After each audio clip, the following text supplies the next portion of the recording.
During the meeting with Turkish President Recep Tayyip Erdogan, Russian President Vladimir Putin has reiterated his stance on reinstating a United Nations brokered deal to safely ship Ukrainian grains across the Black Sea only after the West meets Moscow's demand on its agricultural exports.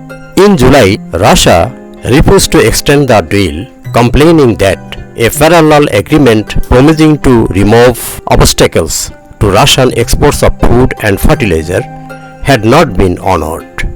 Putin reiterated those complaints and said the Black Sea corridors should not be used for military purposes. Meanwhile, the United States and the European Union have dismissed Moscow's complaints as without merit, saying their sanctions do not target Russian grain and fertilizer. Experts say a failure to revive the agreement will have drastic impacts in several African countries that rely heavily on Ukrainian and Russian grain.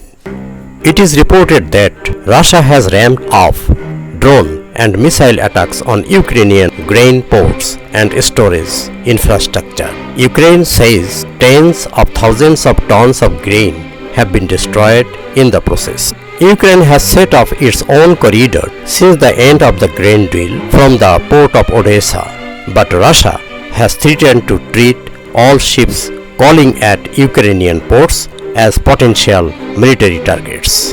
The basis for the potential renewal of the Black Sea grain deal is that the US-led West cannot use this channel to send weapons to Ukraine.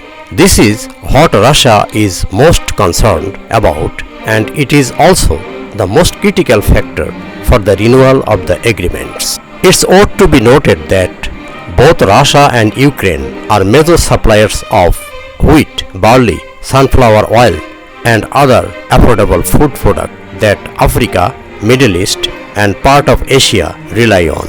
Ukraine is also a huge exporter of corn, and Russia of fertilizer, other critical parts of the food chain. Chinese news media Global Times says, acting as a mediator between the two sides of the conflict, Turkey not only gives some geopolitical influence, but also it reaps the profit of food transshipment.